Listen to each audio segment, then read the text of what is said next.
Everyone thinks because you're a zombie, you don't know good coffee.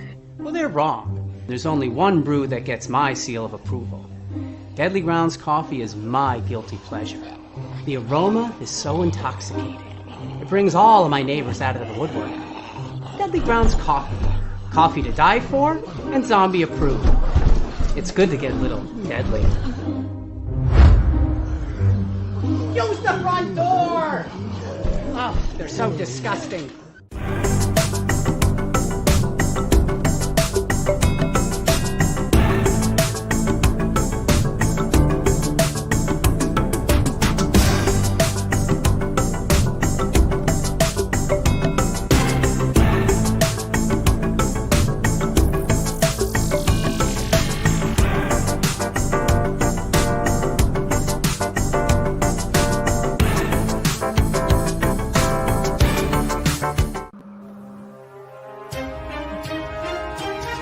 The Dorkening and all affiliated shows are not intended for anyone under the age of 18.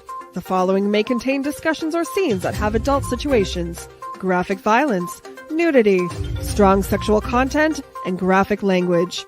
This show is intended for mature audiences only. Viewer discretion is advised.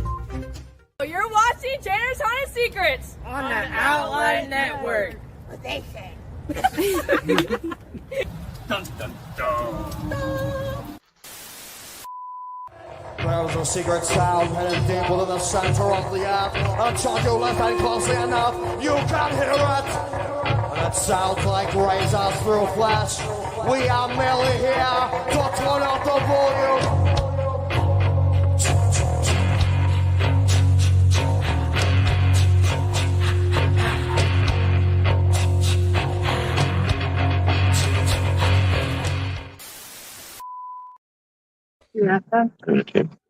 Wow, look at all these wonderful people here. And it's another episode of Chainer's Haunted Secrets. And you might, if you blink, you just might happen to see everybody switch positions. Because that's what we've been doing. Yeah. Usually Friday is over here. And we don't have Friday. We have our wonderful guest, Travis. And Raz, you know, it's great that he's here. And we got this guy down here. And I'm really confused because he was on the show already. But he has to come back. So he must like us. All I can say is, yay, somebody likes us. And then we got Friday, which, you know what? We can't do half of the stuff unless we got Friday. She's a magical unicorn in the world of broadcasting. But I'm super excited because this is a show that we have been waiting and we've been trying to get put back on the schedule because there was some kind of technical issue going on.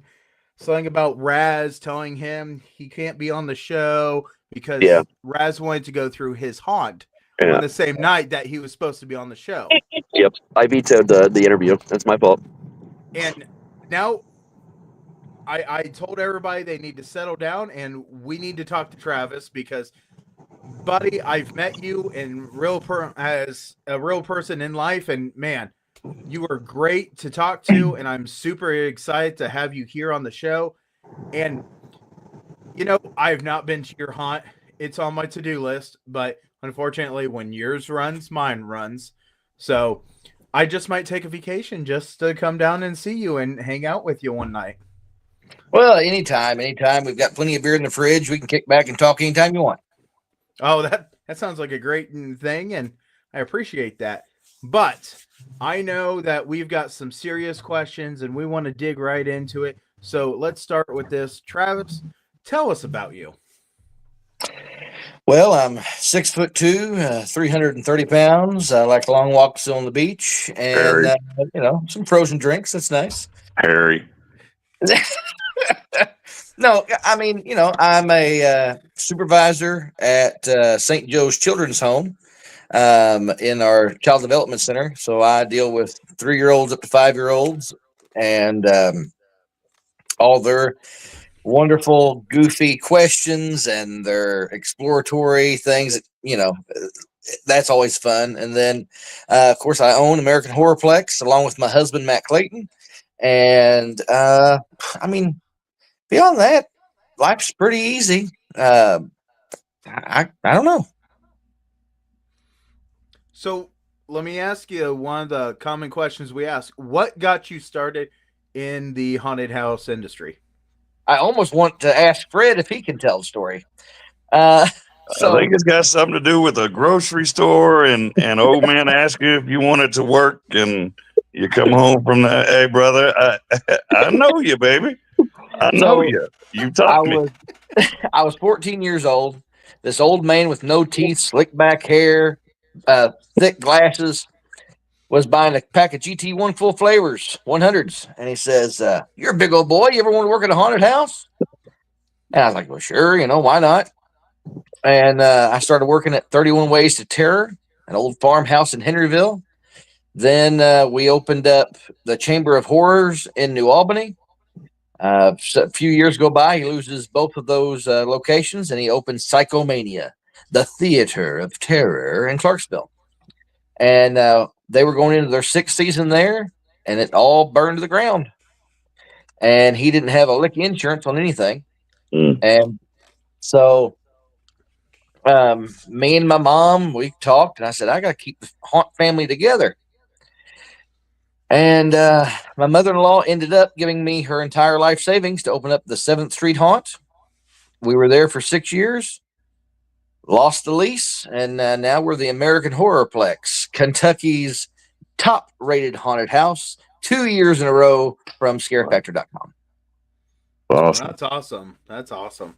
And I can tell you, I've been with him along for the ride. He's been along with me, and I've been along with him, and to see, the shell of it and how it's come together to where it is now.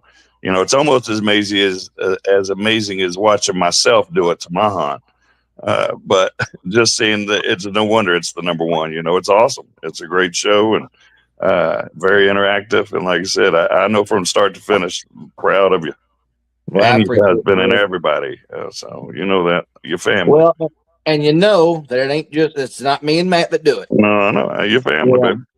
Yeah. Me and Matt, we write the checks, but everybody else is in there as much, if not more than we are, swinging hammers, coming up with ideas, sewing up costumes, and you guys got a hell of a crew over there, man. A lot to be proud of. Yeah. I mean, they're good people. So, what is one of the best parts of having American Horrorplex? I don't know if it is anything that's singular. And it's not, if I can say what's the best part of owning a haunted house. Can we go with that question? Please, I want to know. We all want to know what the fuck is fun about it. So I think the best part of it is the camaraderie. People who have got the same focus on doing the same thing, and that goal is to entertain people. I, for a long time, have said I never want to be the scariest haunted house. I want to be the most entertaining. And if that has sunk into anybody that I've ever talked to, it's Fred Hearn. Fred has lived that motto with his haunt. And, whenever I read the reviews of Fred's place, whenever I, see, because I do stuff to Fred he don't know, there'll be some customers that will comment on a comment of Fred's, Hell's Dungeon, and then I'll send them a message. And I'll say, hey, I see where y'all just went through what's good, bad, and ugly. And, we loved it. The characters were so much fun. It's something that we could bring everybody to. We had a blast, didn't know it was here. And then I say, well, if you want to see a real haunted house, come to American Horrorplex in Louisville, Kentucky. Yes, sir. Yes, sir.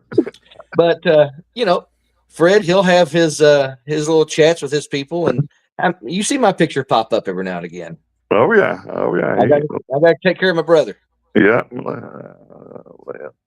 Man, I can't. Like I said, I'm going to let you answer all the questions because, man, just like I said, I've been on this journey. And like I said, he's he's been with me every step of the way, and he's taught me and reminded me what a family was. After I got out of the military, you lose that, and the first time I met him, I told him, I said, man, I just had carpal tunnel surgery. I can't load.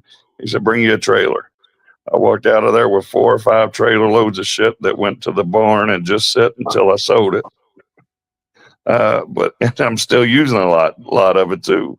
But just watching him and how they invited me, and at first I paid Travis a little bit. Then he felt sorry for me to be my consultant, and I don't know, nobody knows that too much. But I paid him at the beginning, and he sat down with me and just taught me so much in a couple of hours about everything on it, and it's just on how to design it, the concept, and then, like I said, to go outside and see everybody loading somebody they don't know. They just want the shit out of there for that man, and Matt and everybody, and I said, they're still just my family. They come up and see us. We go down and see them. So, and now if he'd listened about more than 70% of what I told him, he'd be on the map. Well, I am. We're just, it's just you're in. The map says we're in front instead of the back. Well, yeah, that's fixed now, actually. But Fred, you've done a hell of a job. Keep it up. I appreciate it. It's like you said, man. It's not me. I write the checks or I do whatever. It's the people that's sitting over.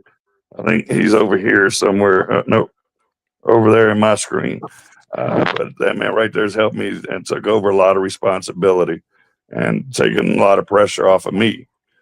So when you say a family to build it, I've got a whole crew sitting there at night. Some of my little favorites come in, a little Missy, and comes in and bust our ass and just showing us how to do it as well, and right. It's just awesome. That's awesome. It takes a village to take care of Fred. You know that. Yeah. And a little sprinkle of grandpa. Little Pappy, yeah. Yeah, they got me. Now I got a little twinkle in Friday's eyes, so she's gearing up. She wants to know something. What was that experience when you first started haunting that made you say, "Oh, this is for me"? So my mom always said that the only reason I was born was to watch horror movies with her. And I remember that when I was in elementary school, I tried out to be in a musical of Peter Pan at a high school, and I was in elementary school. And I didn't get that part.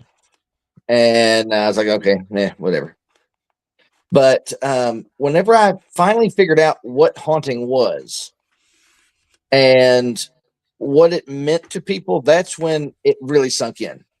It wasn't that, my very first acting role was the executioner, and I had to hit the electric switch and the other guy would lose his mind. And I did it the way that Phil had us doing it. And then I tweaked it a little and made it a little better and made it, kept just messing with it until the scene was right. And the creativity of it, I was 14 years old and I was behind a cage. There was a hallway and then there was a small cage, and we were in the attic of an old farmhouse. And I took that small cage and put folding chairs and dummies in there with balloon heads and wearing masks as they were the witnesses to the execution. And you'd walk by, and then I put pool noodles through the chain link so people could act like, because you'd walk through and it was dark before I hit the switch, and it's arms reaching out to you, in the prison, reaching out, trying for help. And, it was just the experimenting with it and trying to just get it perfect. Awesome. That is so awesome. My first place I ever haunted was at a haunted firehouse, and they put me in with the infants, and it was just babies rocking back and forth. And so many people hated this scene because one of the babies would jump and smack the glass, and I would pop out because I had a devil mask on. And they told me tell how me you horrible... went in a diaper. No, I wasn't in a diaper. You just wait until you have Valentine's Day. I just might be a Cupid coming after you. As long as Nurse Anya or Enya or whatever the hell can come show up, I'm all right. I've heard Oh of no, it. we love her on. But so with pros and cons of having your own haunt, it seems like you've got a lot more pros as you've went through the years. No, no, we're all amateurs. Thank you. All Thank amateurs. There's a die. You know, when it comes down to your haunt, I'm the smallest little Blake here, because you know I've went through haunt magazines and this and that, and I've come across your wonderful design of it looks like a doctor that looks like he's just ready to tear you apart, and it's like, you know what, that right there, that calls.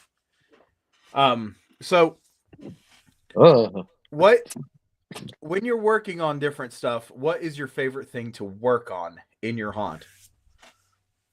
Scene setting up scenes. I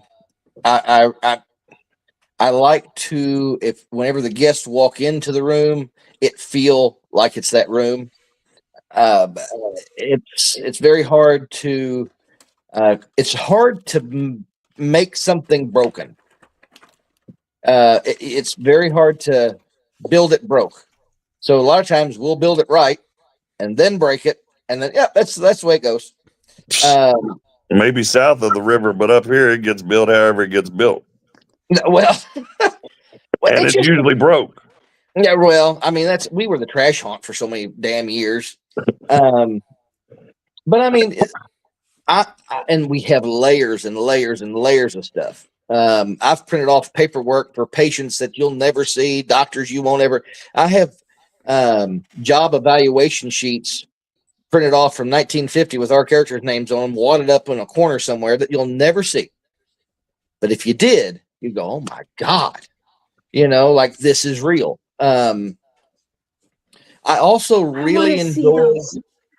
Oh yeah. But anytime you come by, grab a piece of paper, and it's something to do with the hospital. Anytime that you grab it, it's not just some watered up piece of paper. It has typing on it. Everything tells a story. Yep. And I've been down there and I never known that. You know, I knew the cigarettes in the ashtray on the desk back there was Charlie's and them's, but so that's my security scene. I've got a guy who he's a dummy and he shot himself. His brains are blown out. So what's going to make a person do that? So the scene, I've got TV screens in front of him. He's got a big ashtray, and the ashes are a foot high. He was sitting there contemplating what's going to happen. There's a bottle of whiskey on the table, and he's handcuffed himself. He's not leaving. And the only way out is he's going to take himself out before something else happens to him. Now, that's a story about a dummy that you pass in less than 2 seconds. Yep. But if anybody looked over and saw that, it'd go, oh, man. You know? So, I mean, that's the type of stuff that we want people to notice or come back and see if the story of that dummy has changed. Because we are always evolving the characters because we stick with the same storyline. But our rooms change, characters evolve, different chapters of that story are found, and then we start exploring that rabbit hole and go over here. Some characters die off, and we bring in new ones. So it's all just the story. So yeah.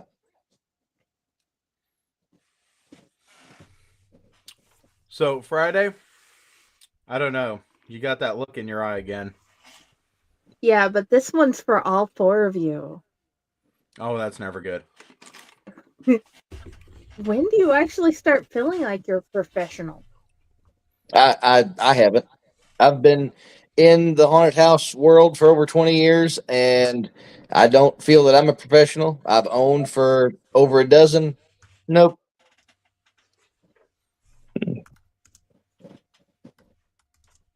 I don't know. I never think about it as that, you know, as a professional. I know, I was an amateur and still am. You know, I'm learning every year, every day. You know, I got my start literally.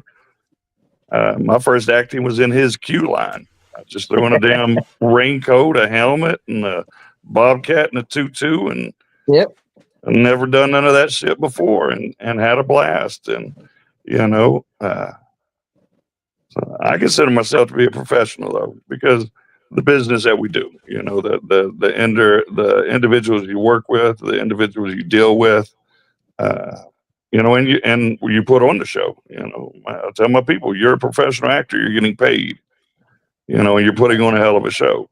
So I look at ourselves as professional in that aspect. You know, in the haunt wise, no, I'm. I said you ain't wrong there. Yeah. But you know, as in the build, no, I'm still. I'm the pup. Whenever I think of professionals, I think Netherworld, I think Dent, I think Hell's Gate. You know, those guys. I'm never going to get there, and that's okay.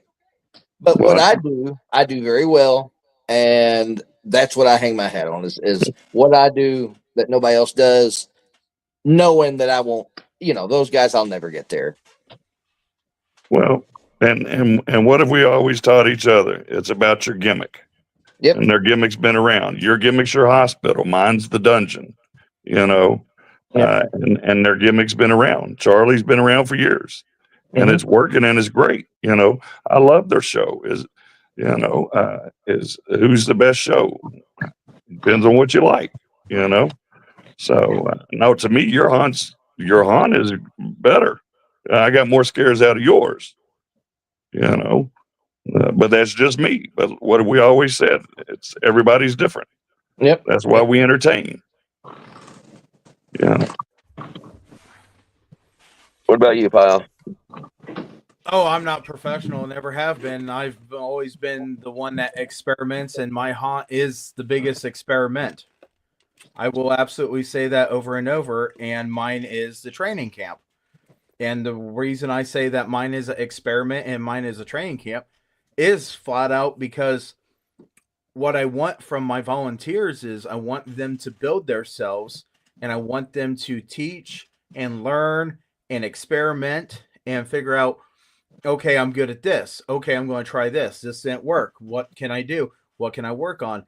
That way, when they leave our area or they want to go something bigger, they don't just go in there with a blindfold.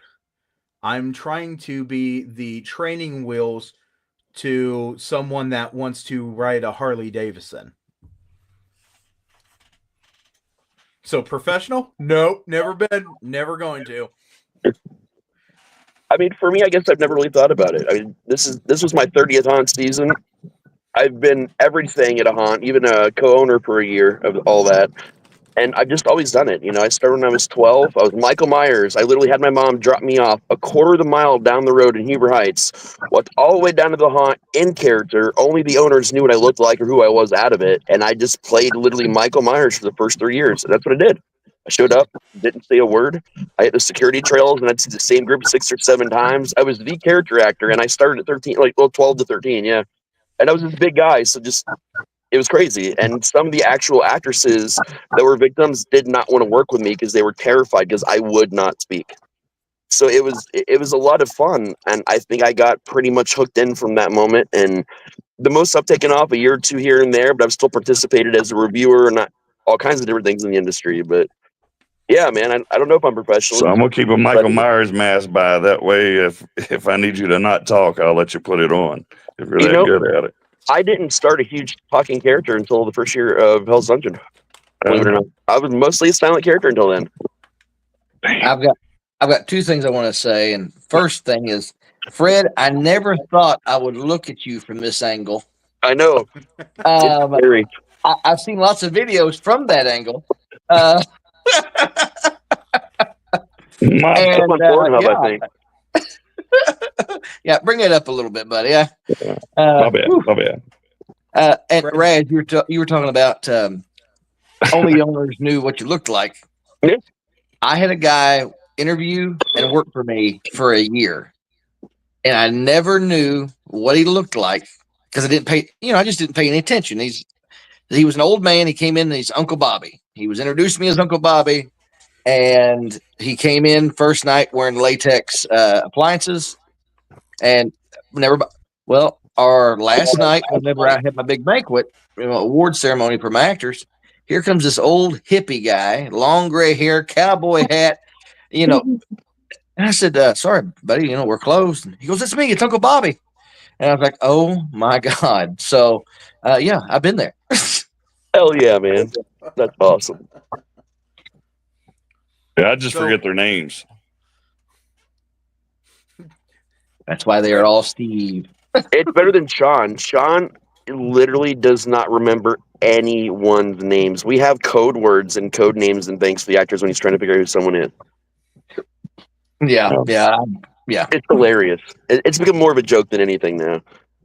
I mean, I've got a staff of, we hired 83 people at the beginning of the season, and that's a lot to keep up with. So, and a lot of my staff were like, if they're here in 3 weeks, I'll learn their name. Oh yeah. Oh boy, that's so true. It's very true.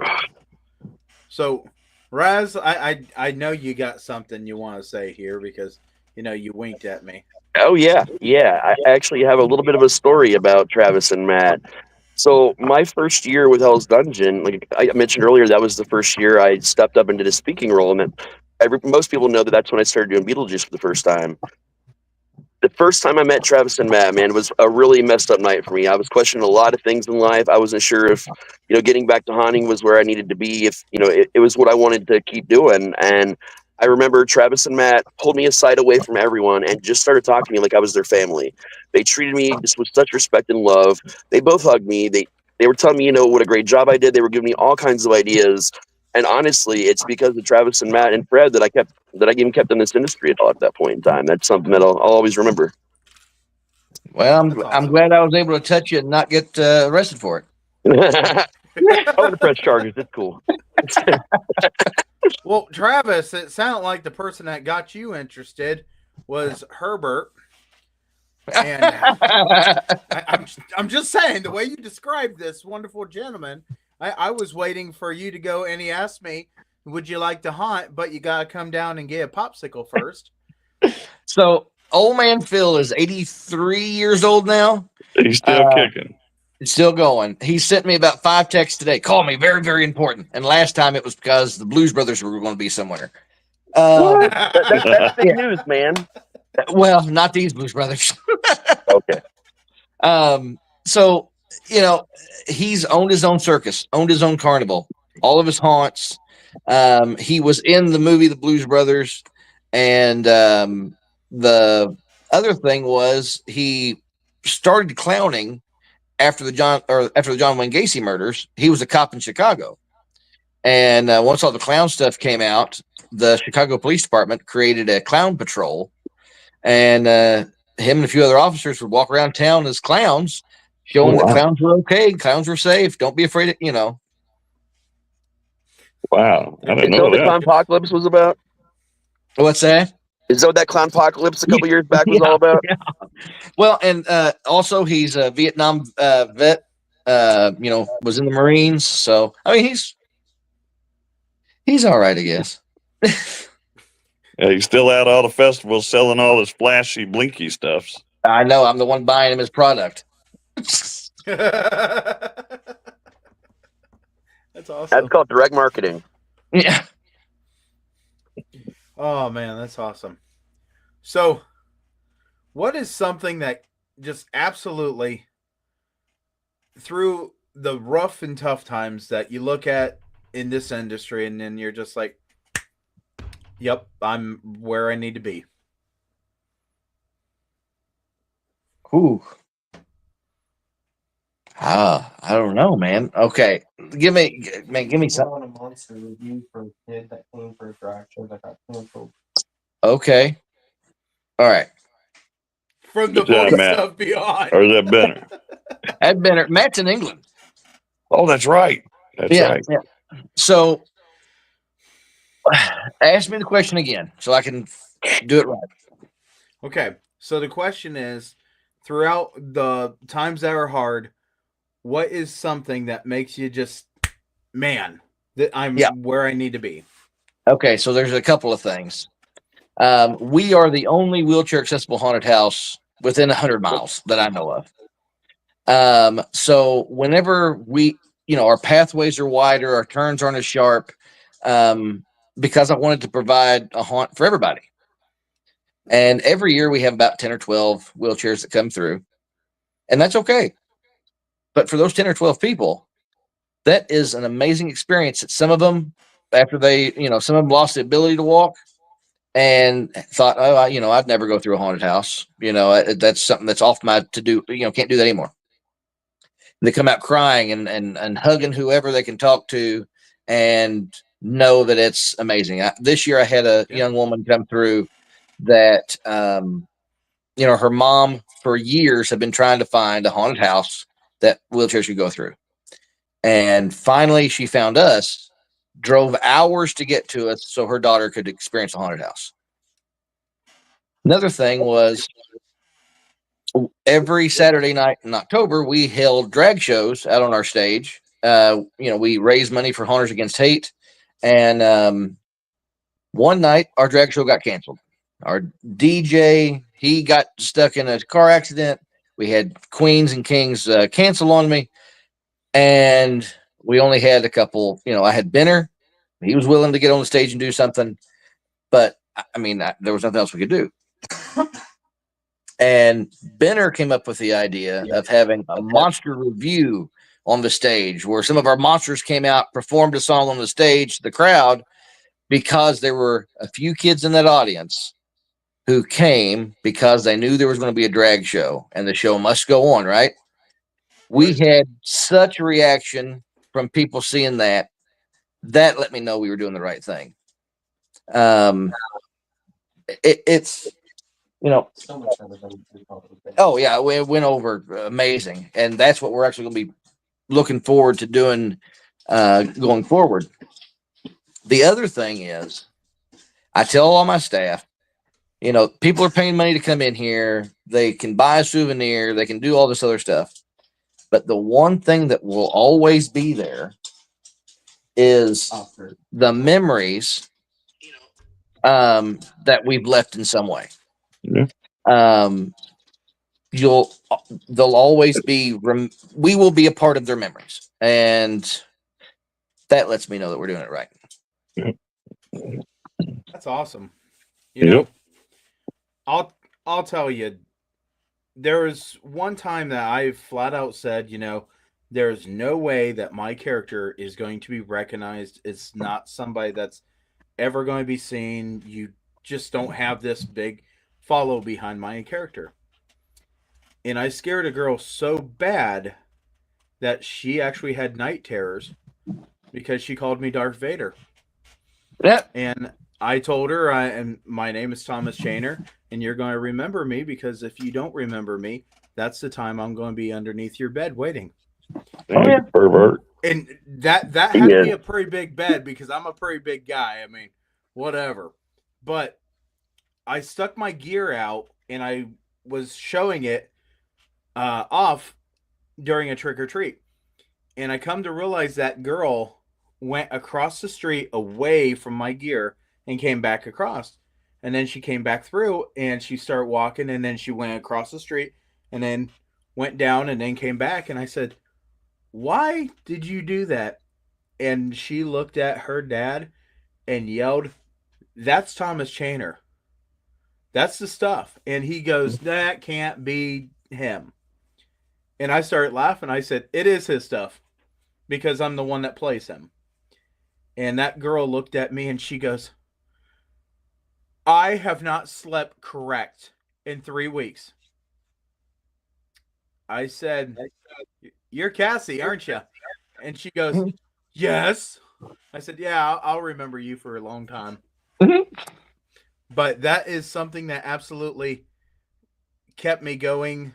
When I lost my haunt, I did this, I did that. And then when we start building our haunt that I actually owned, it just became something that, yeah, you know what? I want this for these kids. I want this for this and that. And now I've set the bar so high when my character comes out that they feel like they can't achieve it. And I said, well, that's not fair. Just because I made a girl pass out in front of everybody doesn't mean that you guys can't do this. I just knew what to do. There you go. So, that's one of the things that just to inspire these kids, knowing what I have done is what keeps me wanting to open. And I mean, yeah, we're a charity hunt. I give like thousands of dollars away, but it's still one of those things that I'm really happy just to inspire the kids. And hopefully these kids, I know they like going down to Fred's. Oh my gosh, we're already talking about Christmas. I hope you know that. Hey, whoever shows up, shows up. I'll feed you. Curious about Fred's answer on this one. Oh yeah, we can ask Fred that same question. Fred didn't pay attention. Go back to the original question so I get it correctly. Were you smoking while we were talking? No, not yet. I got it right here though. I was thinking about it, but I'm still squinting just to see y'all on this. But so this is actually a good question for you, Fred. It really is.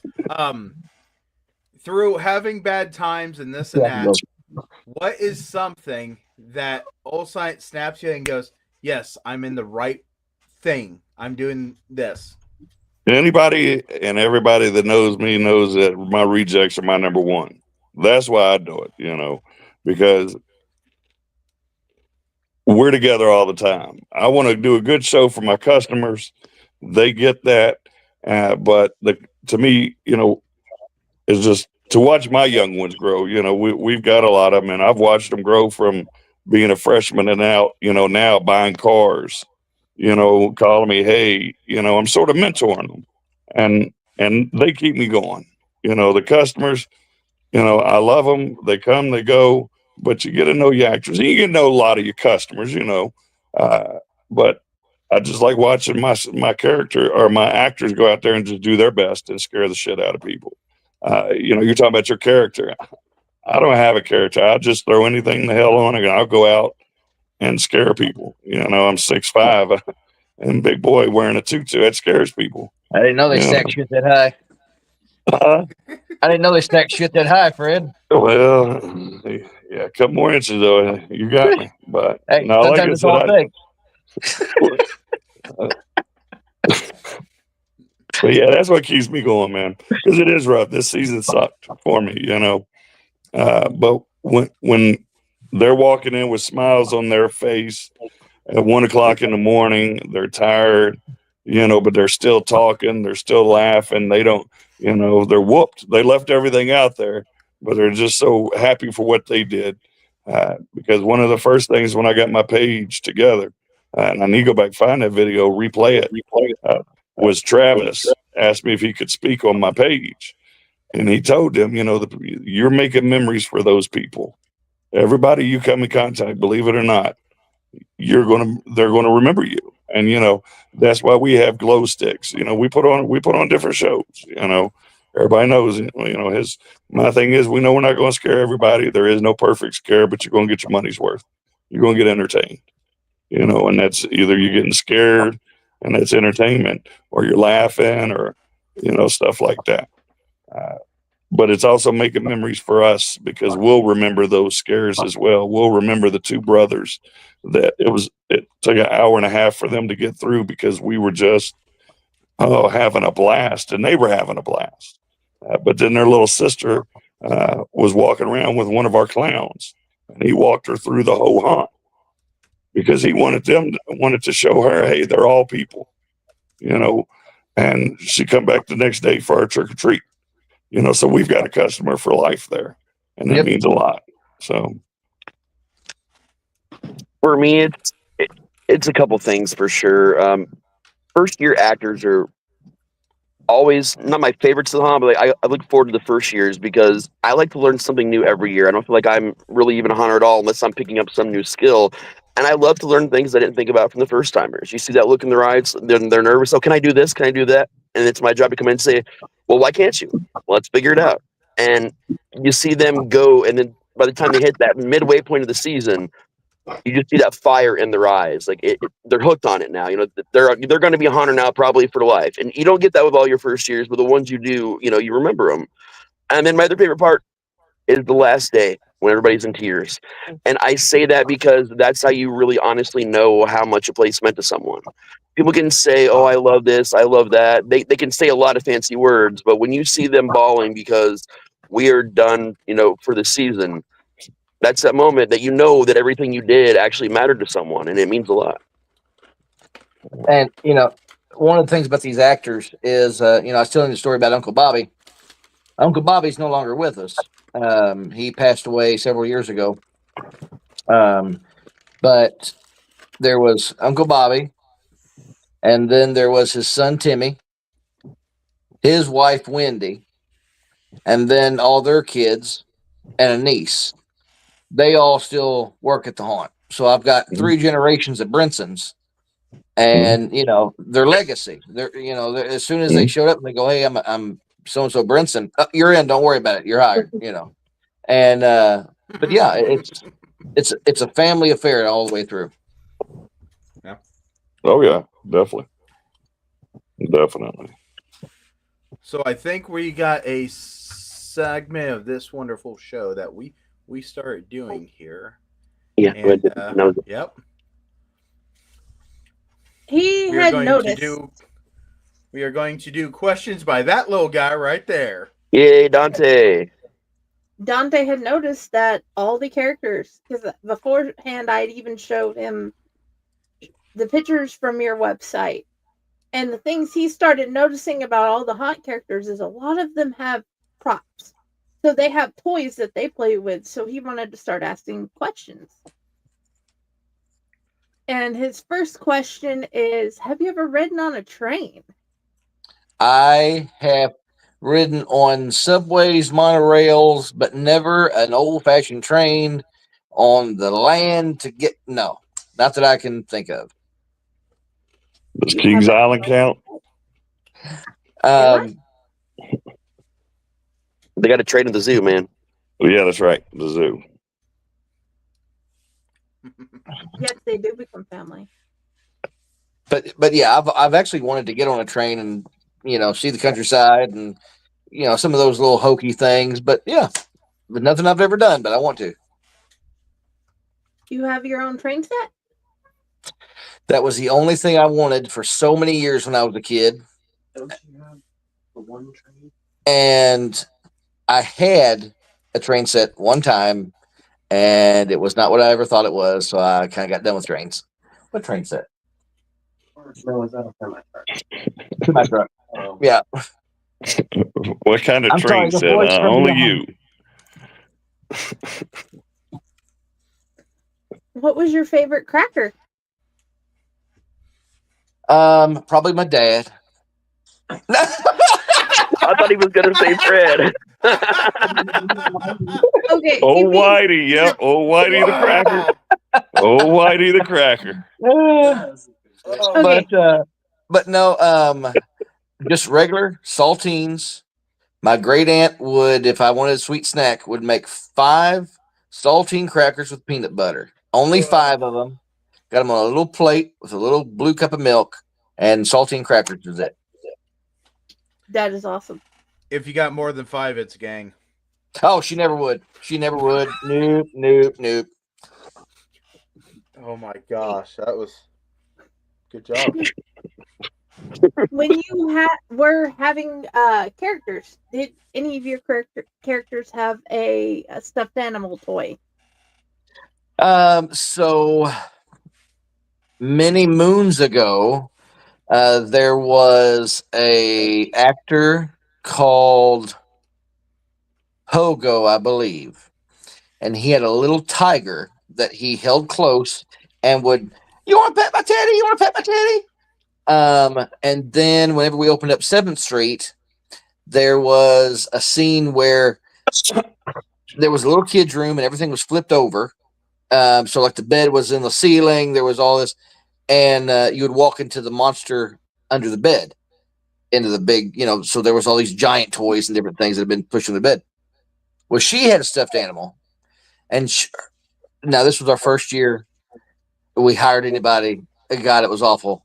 But she had this teddy bear and would go, "Don't go in there. There's a monster in there."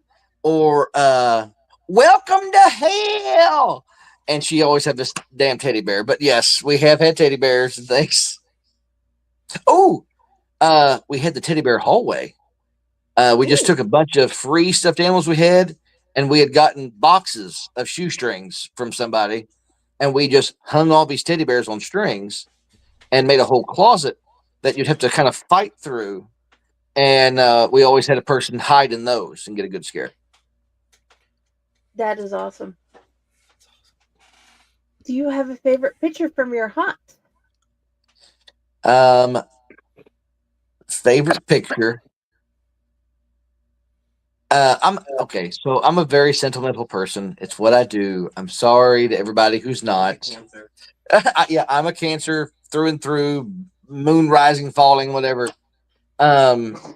So there is a picture of me and my mom the very first year at 7th Street Haunt. We are sitting on the back dock eating White Castles. And it was a hot, hot day. We started building on Labor Day weekend and we were finished in September. And it was me, my mom, Mike, Tabby, Nancy, and a couple other people that, I mean, we had people walk in from the street, help us build that we didn't even know. Yep. I mean, literally, and we never saw again.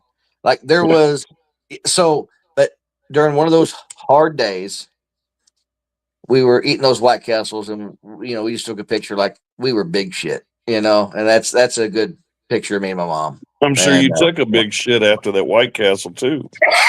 Split in one end, right out the other. And then he opened up a haunt in Dayton, Ohio years later. I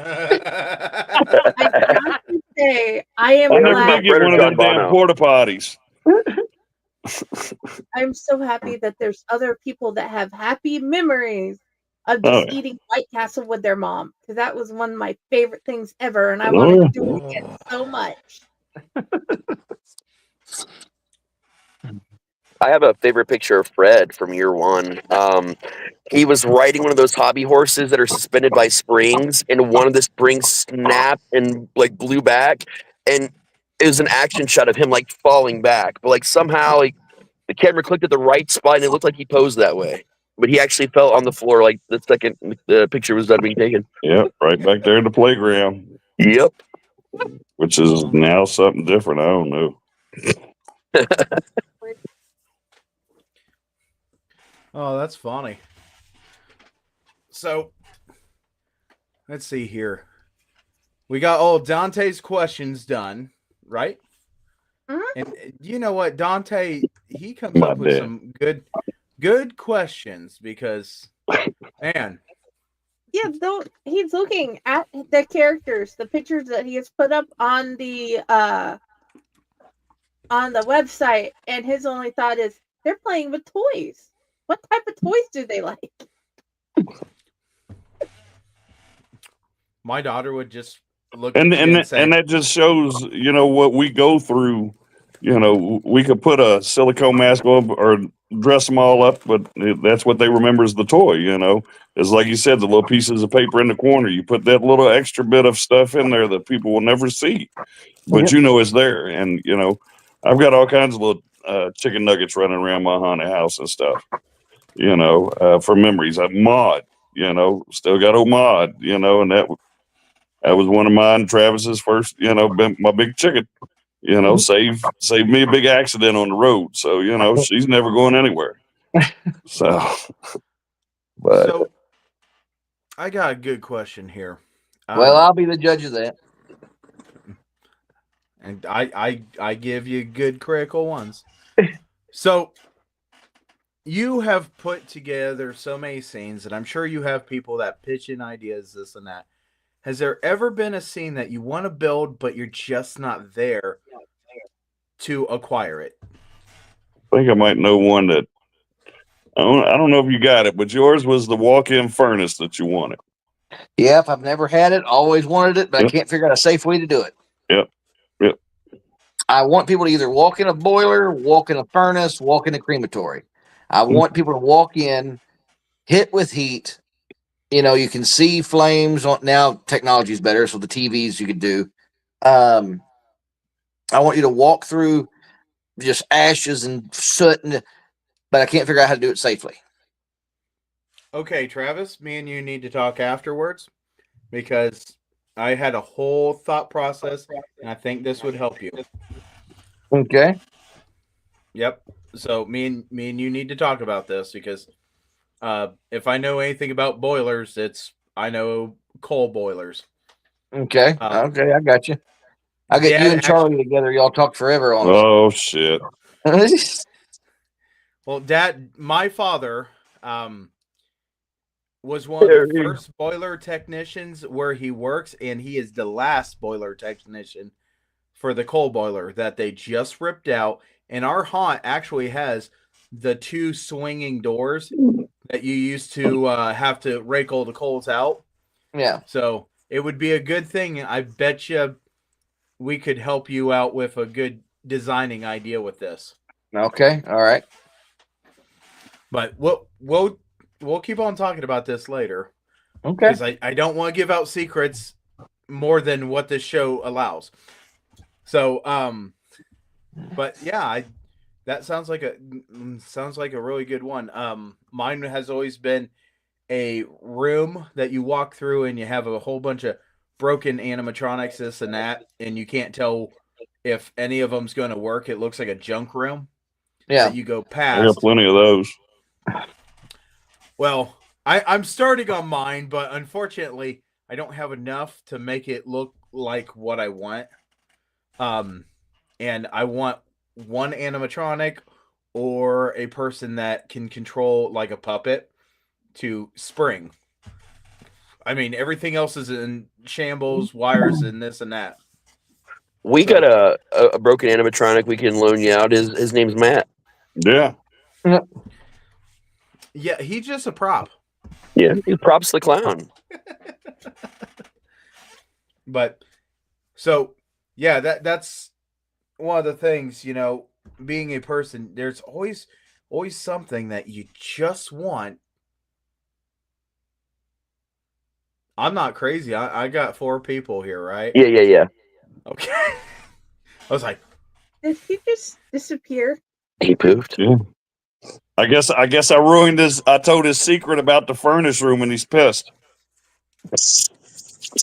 Hey, but while he's off, but I will tell you right now, though, that man right there, he's done a lot in this industry that a lot of people don't know.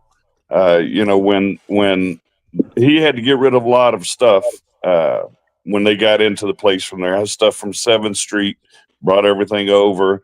Like I said, I've been riding this with them, and it's both of us to watch each other just build has just been just the greatest thing, But the amount of stuff that he would teach people when they would come and get stuff, somebody asked him, hey, I'm looking for, some type of chair. Well, hell, I got 15 of them come down and get some.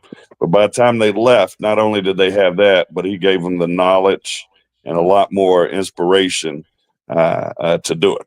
Like I said, I'm a living proof of it. So wow. I was talking bad about you while you were gone. I figured White Castle hit again. No, technology's not my friend, and I hit a button, and that's all it took. Usually several times a show when I'm on the phone. Don't feel bad. What about you, Fred? What's the one scene that you want to build? Damn. You might have to help me out because my head's always thinking. I'm happy to have what I have. I can't really say if there was one room, what would it be? You keep talking about that cemetery. Well, that's just something that I've just started enjoying and seeing more and more cemeteries. Matter of fact, Travis got he's got Baby Grace. He's got Baby Grace. Yep. I don't know. He's probably got her in the dumpster by now, but no. But just going around, I've been down in New Orleans seeing their cemeteries, stuff like that, and just keep doing what we do. I never know till I get in a room and it changes 10 times, so I can't really give you that. He's got blueprints, he's got designs, he's got everything in his team's head. I've got it Well, here. speaking of a little Easter egg that's in my haunt, whenever you come through our sewer scenes, there is a scene where I have one of those singing Santa Claus, big tall things, Yeah. but he's dressed like a maintenance guy. There's a little boiler next to him, and next to that is a schematic of Fred's haunt the first year. I found those old blueprints and I put them in that scene. See, that's what I'm saying, man. He's from the beginning, from the first time I put it on paper. He's been there with me. I know we hadn't got a chance to talk much lately, but picking this up right here, love him to death. He's I always called him my big little gay straight brother. I never ever wanted, but I got, and like I said, he's done a lot in the industry to helping people and stuff, and because of his heart, he's got big ass heart, Well, I'm on pills for that. Well, but it really is. I mean, you saw me speak at Fred's a few years back for the Ohio Haunters. I don't care what secrets I have because I don't keep them from anybody.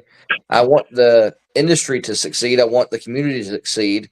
I want, our market in Louisville is very tight. We're very tight. We bounce ideas back and forth. There may be a haunt that says, hey, I'm getting ready to put this room in, just to let you all know. So if you're working on the same thing, we're not copying each other, whatever. We're probably all going to go out to eat after the first of the year and, just have a recap of how the season went. And there's outdoor. Let me know. I'll come down. Okay. All right. Yeah. I haven't. If Ohioans are allowed. Well, I mean, you're from Kentucky. Yeah, I am from Kentucky. That's right. Yeah. But see, I'm not one of the cool kids. Yeah, can't let everybody in or it wouldn't be a club. So, but it really is about letting everybody in on the secret, how to make the sauce. My haunt is going to be completely different from somebody else's, right. Regardless of, nobody's going to copy what we have. Nobody has the actors we have. Nobody has the management we have. Nobody has the costumes, the makeup. Nobody has it and uses it the same way we do. Everybody may have a swamp, but their swamp's totally different. Correct. So, that's the thing people, you can't copy. Everybody's idea is different, I don't have swamp. I just have swamp ass. But womp, womp, womp. Hey, I tried to be as funny as you, sir. It's just not working. Well, he's gotten a lot funnier since he's teaching 3 and 4-year-olds now. Right. He's got he works with somebody on his level every day. God bless you, Fred. God bless you. I'm talking about Benner. And Benner just took up for you, said you need to lay off, Fred. Oh, my bad, Benner. My bad. Thanks for having my back. I love you. I love you. I got your number, Bubba. Oh, that's funny. That's funny. So, I love seeing you two interact, and that's great. Oh. And Fred has spoken so much about you. And, he ain't got any other friends. Well, he's got me, but I'm trying, brother. I'm trying. It's hard. It's hard. Making friends is hard. So we have a rule at our haunt when we design something and we have taken it and designed it and this and that. We give it about 3 on the 3rd year of us using it and operating it. Anybody that wants blueprints, anybody that wants anything, we'll release it to them, no problem. But we just want to be able to play with it for 2 years without somebody going, hey, man, how did you do that? Which, that's the only rule that we have at our haunt. Otherwise, come on down. We'll show you how it operates. We have no problem, but we're not going to give you the blueprints on how it was built for 2 seasons. And then on the 3rd season, it goes into whatever, because the person that designs it, he agreed to this just because he wants to tinker and he wants to get the the malfunctions out of it before he sends the blueprint for someone else to do it, because he wants it to look good for someone else as much as it has worked for us. I'll just wait for Travis to throw it away until call me and tell me come get it. Yeah, Pyle, you also let assholes with puppets scare people in your haunt, so. Yeah, well, that puppet is a hole no matter what. And it's a pervert and a whole bunch of other things. So you know what? It worked out great. But we are at the halfway mark, and I'm going to ask you, Travis, are you going to join us on the second half, or is it past your bedtime? I can go for a little while longer. I don't know if I'll make it for the full hour. All right. So we're going to take a 3-minute break here, guys, and we'll come right back, and then we'll have Travis. And if Fred doesn't get, kicked out of the group by someone else. Kick him out. Well, I ain't got nothing else to do. So we'll be right back in about 3 minutes, guys. All right.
Greetings and shabebans. We are the Retro Reductopus Cephala Podcast, a long-form bi-weekly show that celebrates all the things that made growing up awesome. Yeah, that sounds good, but I don't know what all those words mean. I think what Parasite Steve's trying to say is that on Retro Reductopus, we explore a range of retro goodness, from toys, video games, and movies, to cartoons, and even snacks and school lunches. Oh. And we do it all with a positive spin, a slew of killer guests, and some very adult language. And you know what else is cool? No. This crazy show is part of the Door King Podcast Network with new episodes every Tentacle Tuesday. What's that? And if waiting 2 weeks for a new episode gives you a sad, know that we drop bonus episodes all the time, like the off-format Crow's Nest and an interview series we call The Brig. You can listen to Retro Reductopus on Apple Podcasts, Spotify, Stitcher, or any app that's cool enough to carry the only show that celebrates all the things that make growing up awesome.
And hey, look, we didn't kick Fred out. He just decided that he was going to, not be here for a second.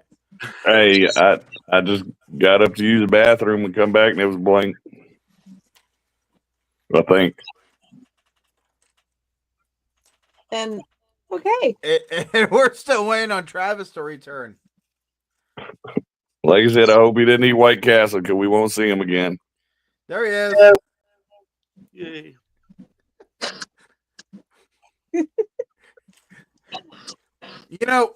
When we named this Haunted Secrets, we didn't think we were going to have Haunted Secrets in someone's house. No. Why not?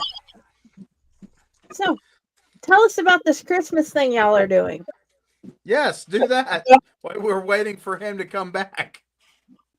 Well, first off, which Christmas thing? We've got a few. We don't do shit the normal way.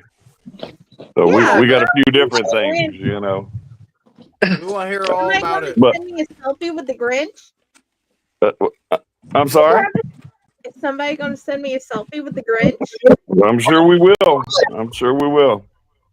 But now, something we try to do is, you know, we every, you know, like Valentine's, we try to do something different for people. But this year, I'll let Raz talk about the shows because that's his thing.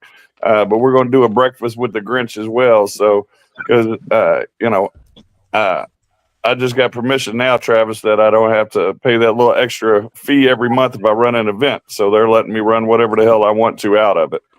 So that's going to help. Good. That's good. Yeah. So, but we're going to do a breakfast with the Grinch, and we're going to turn our Q line, which is now our Nerf arena, into the Yahooville with the Grinch, and we're going to eat breakfast, and then we're going to have story time, where they're going to read whatever the Grinch stole for Christmas or whatever. I'm sorry. Did you just say the Yahoo Village?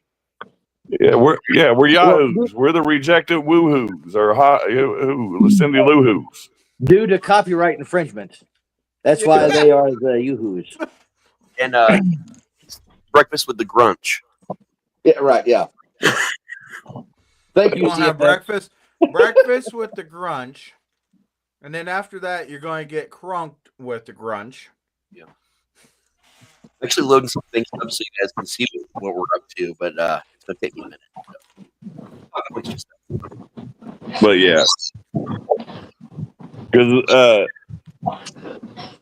yeah, I don't know. What the heck is he doing? Who? Travis? You never know. Well, it was funny. I thought he was in the chair that he was earlier doing the scoot, and I thought that son of a gun's actually got that whole chair moving. Now I'm realizing it's on wheels. I was like, how in the hell is this man doing this? I'm a jack of all trades, master of none. Oh, I say that all the time. You know, one of my favorite props is right now at Hell's Dungeon, and it's probably going to be there forever due to the fact of I can't open it no more. Oh, Grandpa, that bastard's still there? Well, yeah, he's in Sean's workshop. I'm not allowed in Sean's office no more. We're all banned. Well, I'm just saying, Grandpa is there because I couldn't get the lid off, and we tried and tried and tried. So I just might be getting a new Grandpa. I happen to have a coffin scene. We can put them in. Oh yeah. So you guys were asking us about our events, and I'm loading up some videos here. And a couple of them are already loaded. So the first one we're doing is Friday, December the 13th, is going to be our movie Mayhem Night. So here's the quick short ad for that one. You know when.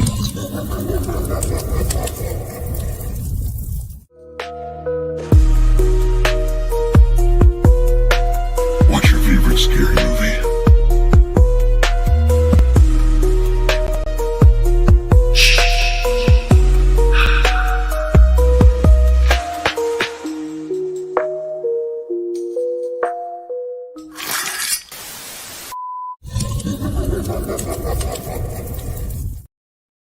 Candyman. Yeah, that's our first event for that Friday the 13th. Because we didn't do the Friday the 13th in September, what everybody else did, because we knew it was coming in December. See, so we were playing it smart. But no, that's sort of a thing where we bring a lot of your favorite horror films into the scenes with our rejects. You'll see them fight it out and have a really good time. And then Saturday evening is our traditional Christmas type show. It's called A Christmas Peril, and it looks like that one. That's the one that's not up yet. It's processing. So, there it goes. It's up. Here we go.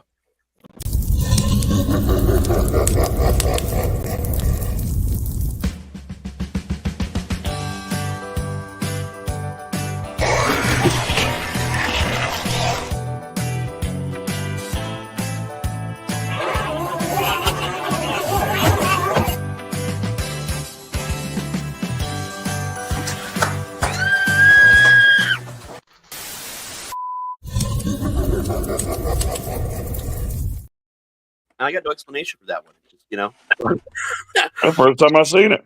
Oh yeah. Rufus is on his his holiday vacation as usual, and the rejects are going nuts inside the haunt and trying to take over. So that's what we deal with this year. We get to shoot them with gel blasters like we did for Halloween. So a lot of people really enjoyed that, and our actors are actually just as excited about it as the customers are. So, what were they doing underneath that poor horse? They were eating it. I'm just saying. Yep. They're cannibalistic. You gotta watch out. And then I'm trying to think of how the hell they did it without moving a bunch of shit because there ain't no room in there. Magic, film magic. The magic of Hollywood. Yep. And our final one, since we were talking about the Grinch or the Grunch, here you go.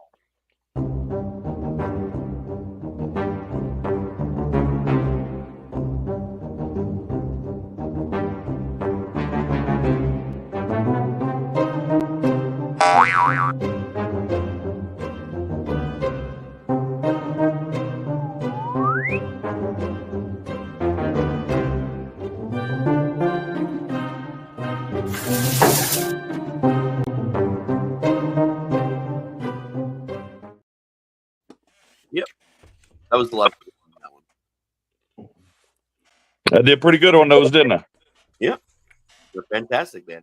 Good job. I just might have to buy some tickets and make a little girl go down to it. Be nice, brother. I'm trying, man. I'm trying. That's all I can say about that shit. So, Travis, got a question. Oh, damn, now he's over here. Where you at? Yeah. I mean, you're right there now. Oh, wait, wrong finger. But yes, go ahead. Yeah. Oh shit. Quit fucking with me, damn it. So, anyway, and do you guys do any out of season haunting? As much as I would like to, and we have done a few, I have to fight with my acting director on why we're doing those events. So earlier I was telling you about, we have a story in all the rooms and the characters develop and all the yada yada, all that stuff. So if we are trying to convince the public that where we are was really a building that was built during Operation Paperclip, and that there is this lore and haunt behind it, that means we can't go in and put Santa hats on doctors and, put the Christmas stuff all over the haunt unless there's a reason, unless there is that helps enhance the story. Yeah, Christmas. Well, but I mean, how does Christmas relate to the lore of our haunted house? Well, here's a good question. What is the lore of yours? In 1946, at the end of World War II, there was a program created by the U.S. government called Operation Paperclip. That is how NASA got started, right? Okay. So, as part of Operation Paperclip, this building was built to continue the medical research done by two German doctors, Dr. Lena Hart and Hans Rudy Bracken. For 20 years, they created super soldiers and did evil experiments in this building in Louisville until one patient escaped, authorities were involved, and the entire building burned to the ground. You just happened to be coming to this building and to experience the haunted entities that lay within. So you are reliving the last 20 minutes of the Bracken Hart Institute before it burned to the ground and killed all inside. Because if nothing else, hell is repetition. So yours is actually set in a physical date. It burned down in 1966. So you're there that very last day, the very last 20 minutes. Because guess how long it takes to go through the haunt? 20 minutes. 20 minutes. Okay. Damn, that's short. Well, I'm sorry, ain't everybody got 60,000 square feet of amazing props that were given to you by a good friend. Yeah, that 20-foot vortex tunnel. Got Fred Hearn. If I go there with a tape measure right now, from end to end, that thing's 20 foot. Yeah, if you. Well, actually, it's 20. What was that? He said, "Did you measure it from the base?"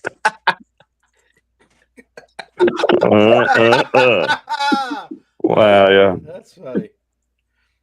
And he was the one saying, "Take it easy on Fred." Poor Fred. I know. Poor Fred. Oh, but then we opened the floodgates, baby. I apologize. No, sorries don't mean nothing to him. Sorries don't mean nothing. Oh, okay. I'm learning. It's been a while. So what you're saying is next time I show up, I should show up with a 25-foot tape measure. Yeah, because we put steps on it, and that takes it out more. So now he's going to say it's 22 foot. Oh no. You don't always under promise and over deliver. See, I just forget to deliver. So Well, it'll come eventually. I've heard. You know, I just want to scream. Are we not doing phrases anymore? Is this out the window? What are we doing? What I do? Comments have been made that are right at that line, man. Like no one's really thinking about what they're saying, and it's cracking me up over here. Like, oh no, I know exactly what I'm saying. Good job, Benner. Good job, Benner. Going, man. You got us all fucked up. Hey, You know, Raz is a preacher.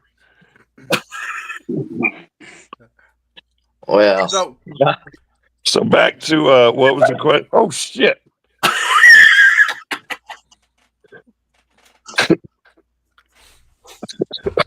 I just got whatever too, like a month before I met Travis. What was that? 18? Yeah, I mentioned 18. Yeah, we've come a long way, brother. Yeah, oh yeah. A long way. But look, they don't want to hear us talk about it. Yeah, you're right. That's sentimental shit. But I ain't talking about no base either. It's 16-foot tunnel. it's all about the base, the base, the base. Oh shit. No, that whole conversation, all I could think of is, man, I hope my wife ain't watching. She'll have so much material to yell at me when I get upstairs. Anyway, going back to what we consider haunting questions. Yeah, man. Good job, Benner. So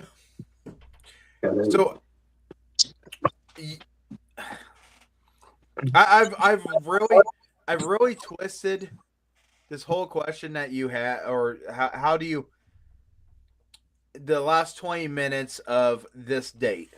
That's what we were talking about. Yeah, that's Squirrel. what we were talking about before we got into tunnels that ain't as long. You should measure them at the base and under promise and over deliver, and through the woods. The grandmother's house? But I don't know what you're talking about. Through the woods. I'm dead. Okay. The grandmother's house. There you go. You got it. Every second. But I was thinking of this, and man, there's so much that could you possibly do it when it's sometime around a celebration of something dealing with World War II? So here's what we've done in the past. Here's what we've done in the past. Okay. Because we don't know who was in the building when, right? We don't know what everybody was doing. Right. So who's not to say that the building wasn't blown up by the government to hide their secrets. Right. So you have been the agency going in, planting the bomb and blowing it up during a blackout event. Mhm. Okay, so that's a chapter of the story you can go down. We've done, you need to find hidden documents within the hospital without getting caught in the dark, and then turning them into an informant that should tell the world about what happens, but they're a double agent at the end. We've done it to where you have to find samples and different parts of experiments to put them together at the end. You know, we turn it into more of a game than an actual haunt experience. Okay. That's actually very interesting. Yeah, that way we can stick with the storyline. We can choose different, I keep saying chapters of that same story, or create characters based on that, but we've still got to stay in our timeline and what we're doing. It's very, I mean, it's very, very thought out in the way that you guys are still staying with it, but you guys are able to change it a little bit. And this is all during your haunt season, or is this like... No, that's like if we did a Christmas haunt, it would still be the time period last 20 minutes, but now you're playing you as the guest are playing a character of an investigator. Instead of it being a Christmas haunt. Yeah. He just changed he just changing the story up. Yeah. Okay. You have to write that behind the book. Well, hopefully one of these times this thing's open, I can go and say, you know what, I'm going to go down. Well, once again, here's something that jolly old man taught me was about industry night, and that's something that next year you ride down with us. You know, I think it's great what the Louisville haunts do is, you know, that they go to each other's haunts, open up one, everybody goes to it, and then the next weekend they go to another haunt. You know, I've done that up here, and we've had a couple work with us and stuff, but now everybody wants to start charging people and call it industry night. You know, that pisses me off. That destroys the community you're trying to create. Yeah, and actually one of them, I think I could have bought them online cheaper than what the Haunters price was. Well, and like I've never charged for it. I invite every haunt that I can think of that could make it. Yeah. But my lobby's open. I got my gift shop open. I've got pictures, all my side attractions, and I still make some money. Yeah. But I'm not charging to come through the haunted house. That's not what we're doing. No. Well, so yes, you're invited to that there. Wow. If I can come down, I got a feeling I'm taking the next day off. Just because it's not a wise decision going hours away, then coming back, not getting enough sleep, and jumping in a semi. By the way, my boss just realized that I do podcasts. Just during my review this week. So if he's actually ever going to find this one, hi. Well, then if he don't know what you're doing your part time, he's strictly your boss. Well, after he realized that there was a lot more stuff that I did, he thought it was kind of entertaining and kind of funny. Yeah. And he's been on the research, and I told him hopefully he doesn't find a padded cell where I'm trying to vent from work. But anyway, I think that's pretty awesome that you guys are able to keep to your story, but change it up. Well, and there's our storyline runs on such a narrow line to start with, because we've got German scientists working for, they were Nazis. Now they're working for the U.S. government. They're still trying to do some of the wicked things they were doing. And to throw Christmas time in on that, there's a lot of red flags, a lot of things that could go down, and you got World War II involved. Yeah, it's so that part of it we strictly keep Halloween, and then the rest, anything else we try and turn into that game to still stick with that story. Yeah. Which, you know what, makes sense. I mean, Fred's high is pretty awesome. They'll find anything to throw an elf around. We didn't have no damn snowball fights this year. No, now we're getting you hope. Yeah, now we're giving them gel blasters. Yeah, we might do it all weekend. So, and that way we can promote dungeon darts too. Yeah, it'd be a good idea. So, Well, and I think that the off-season events, I mean, they are good. It's neat that Halloween is jumping into Christmas and Valentine's Day and St. Patrick's Day and Friday the 13th and all these things. And then you also have your team of people, your costume designers, makeup crew, prop masters, that all have to flip that stuff. And, you know, we're already asking a lot of those people during the off season. And now it's like, hey guys, yes, the business need is there. And we got to have you flip this and do a whole new show in just a matter of weeks between each other. I mean, it's got to be hard, you know. Oh, yeah. Absolutely. or you just get a bunch of damn elf hats and go on. Right.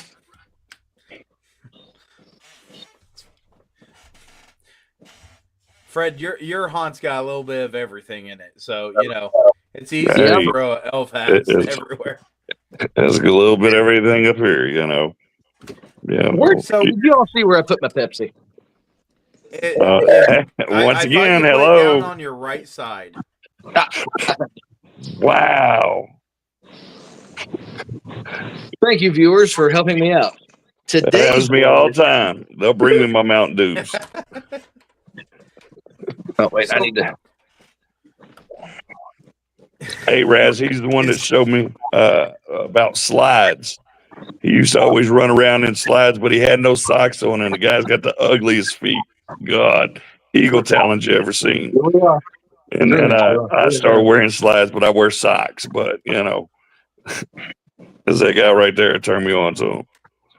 Now I don't go. Hey, I wear them. I don't wear tennis shoes that often now, Travis. Number slides.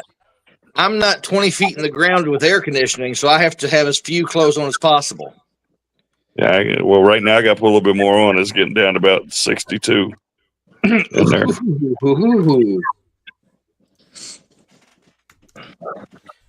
So I've got Friday that's just itching here. You could have that looked at Friday. So, actually, as a fan, I had like 3 questions, but one of them was brought up recently. Have you thought about doing a book for the lore of haunt as something to get in the gift shop? You know, I haven't thought of that. But I think that could be cool. I think it would be. I bet it wouldn't be that hard to do. But it was crazy. Benner back here, he's like, I was just thinking that. Literally 5 minutes ago. We got a publisher to help you. Oh, really? Yep. Well, I can put Matt on that with a few That others. is a good idea. With as in depth as your haunt is with your story and how everything feeds into it, you know, that would be a good idea. And then I would have a reason to charge for my autographs. Yeah. True. Just hit me up, man. We'll take care of you. Because you could be the long lost son and the one that they come to get and left the bomb and took you, and this is you 20 years later. Man, do we write it from a perspective of doctors? Is each chapter somebody else's story? Man, that would be cool. So many different, so many shit. And all those PDFs that you made of the characters, of the different patients and whatever, you have a place to put them. Yep. Lost files, lost photos. Oh, yeah. It could be one of the coolest things ever. Yep. I like it. Because my gift shop's pretty awesome. I'm not going to lie. I like my gift shop a lot. So, what has been the most fun improvisation you've had to do in the haunt? Run that by me one more time. I'm sorry. You know how you have to improvise for like props or scenes aren't going quite right, and you have to change something up really quickly because somebody's not getting the cues or whatever. What has been the most fun improvisation you've had to do? Well, one of those things that you can always do to any room to change the response you're getting is to add poop. If you add poop to a room, people will enjoy it. We had one person that wasn't getting cues, so we created a new position for the room before, and it is by far the hardest working actor we have in the entire haunt. Unfortunately, we've had to replace them about 3 times, but our shovel. I remember it. Yeah. Yep. We always had that shovel running through there because for whatever reason, the few rooms before wasn't loud enough for somebody to hear the cue. So you add in the shovel, there's no way you're not going to hear it, and it gets a scare every time. Yeah. Giving somebody a shovel. Yeah. If you want a prop that will absolutely make people swear up and down they're going to puke just by looking at it, it's a toilet bowl plunger with a little bit of sponge, paint it brown with brown streaks in it, and put a little corn in it. Oh yeah, yeah. Fred, you haven't seen mine, have you? I got another story about corn that's, yeah. No. Okay. Now he's talking about speed bumps. What he's talking about? Oh, Lord mercy. What has been your favorite scene that you've built or helped build?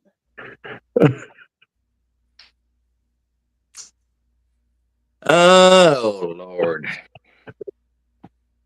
I am pretty happy with our train car. I think our train car is pretty cool. I think that, yeah, I think just running through it like that, our train car, I'm very proud of. We've created the escape car, basically, that the doctor's got a way in, and it's a subway car. We've got an amazing character in there. They do a just phenomenal job. Acrobatic, swinging from the roof, falling from the ceiling, breaking everything they can in there. But they're great at it. The scares are amazing. But you feel like you're getting loaded into a train car. It physically moves. We've enhanced it every year we've had it. But it's a large elevator basically, but man, it's good. And it took so many failures to get to where we are on it now, and there's still stuff we're going to have to do to it, but our train car is good. You gotta have that strong ending. Yeah. And trains always make me happy. Yeah. Hey. I was thinking not going that direction. Neither was I. Wow. I was totally going that direction. I said secret memos. So, Raz, do you have a question? Please, yes, Raz. Do I have a question? Yes, because I'll tell you what. I want to see how he's going to turn your question, and we're going to wonder what the hidden message in his question is going to be. Well, I want to know a little bit more about the Lumpkins, to be honest with you, because I absolutely love the Lumpkins. Okay. So, what do you want to know about them? What made you come up with this idea in general? That's the most important thing I think on my mind. Okay. So, our flesh lumpkins are teratoma cells that have been enhanced to be living creatures but need a human host to mature. They basically have to use the human host as a cocoon before they can grow into what they are. So, our first year or two, we were strictly just human experiments, and there wasn't, monsters. They were just crazy people. And I like monsters. And it was a very hard sell for Matt to include monsters into the haunted house. So this was my way of getting monsters in there. Was okay. Now we're doing new things with the experiments, Matt. Doesn't this seem like something we could do? And that is how the Flesh Lumpkins were born. And they keep changing. They keep getting stranger, bigger, nastier. I love Flesh Lumpkins. Makes me want to go see this place even more. Well, normally we only charge $25, but for you, $35. Come on in. And that's a limited time deal with him. The saddest thing, I would absolutely pay $35. Deal. And I'll even take you out for dinner. Okay. Watch yourself, pal. Watch yourself, pal. You don't want to get into that. I'm just saying. Man, I love food. Food conversations are the best. You like corn on the cob? Well, hold on here. I love corn on the cob, but I don't know exactly what kind of corn on the cob you're referring to. Stop while you're ahead. What's the next question? Yeah. Next question. Which one? Because I've asked a whole bunch of questions in the beginning. I don't know. But I can tell you, like I said, where I've seen his grow every year, this is the first time I've actually got to hear him tell the whole story, And it's just, it follows it to a T. I know most haunts have their own stories, my stories, I'm open. And I got some scary characters and stuff. But to hear it and just to know that, like I said, the thought process, a lot of people don't realize the process that goes on. A lot of people just think it's go out, throw, buy all these props, put them in and go.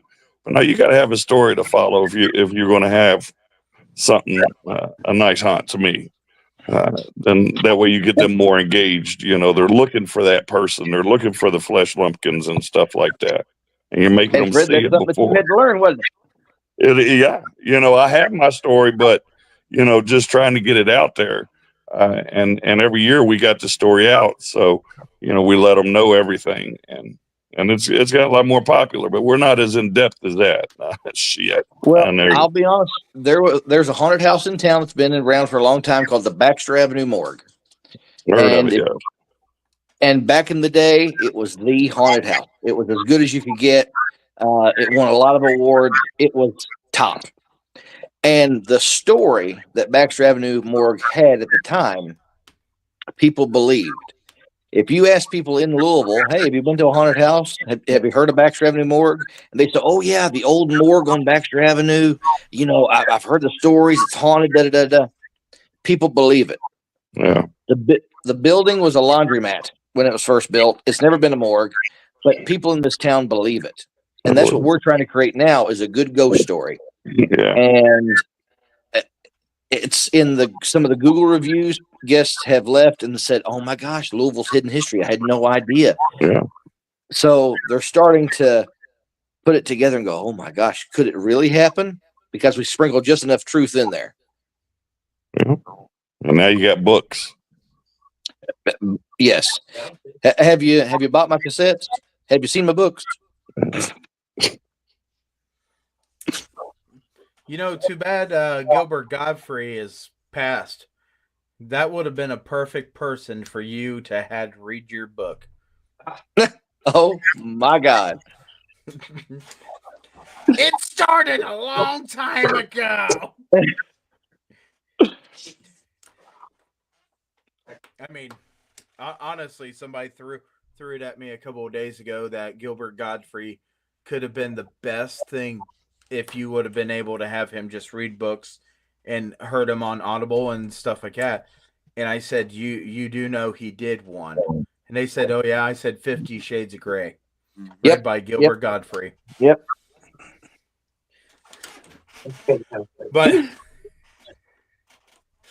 But no, I gotta know, is there a haunt somewhere that you've heard about and you want to go to and you just haven't been there yet?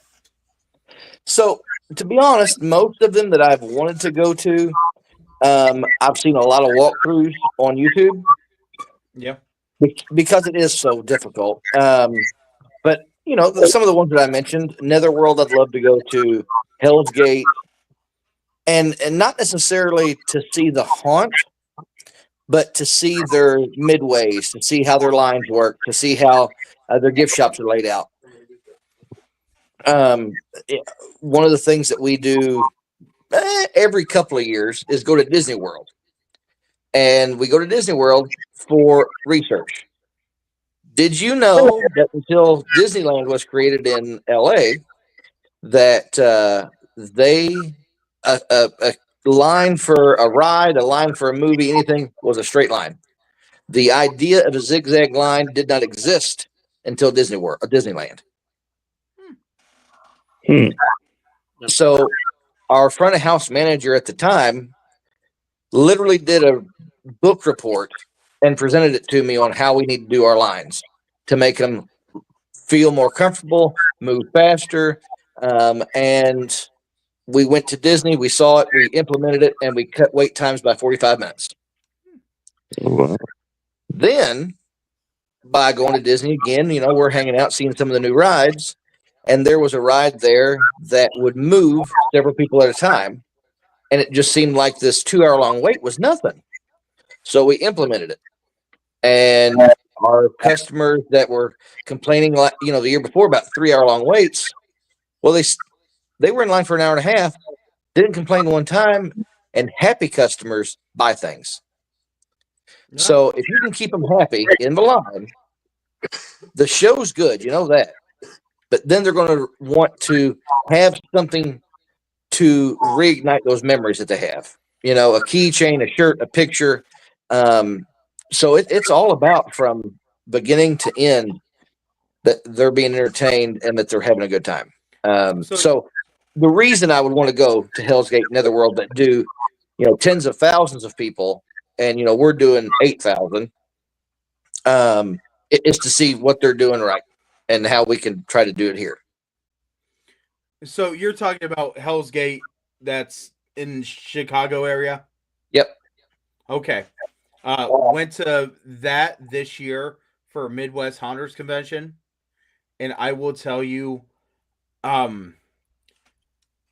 the worst part about that was actually sitting in the line for that time, and then all the monsters came out plus the music, and they shot bubbles. They shot fog bubbles everywhere.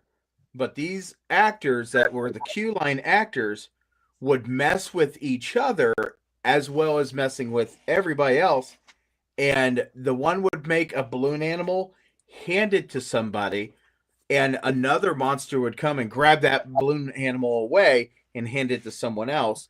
It was a constant change over what I've seen people try scaring versus people messing with them with balloon animals and other items and this and that, which was a really great look on it. You're right. But you've got to be able to give them a show. They paid for one, and it doesn't just start inside the building. Mm-hmm. And another thing that they do, and I've never seen it done, is as you go through, they will let you go through one area. As soon as you get down with that other area, they will line you back up, tell you as a giant group this whole story, and then they send you, okay, this group, go.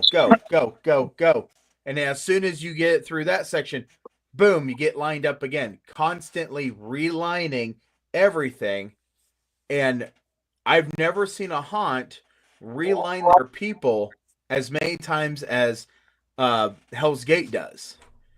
One of the best things I can say that I loved about Hell's Gate was there is a wooden maze in it that is the size of a coffin. And as you're going through this whole thing, it is designed as a coffin. So you are walking through that entire shape back and forth, weaving. And what you're not noticing, you actually lean a little bit as you're going through these coffins. And next thing you know, you're leaning the other direction.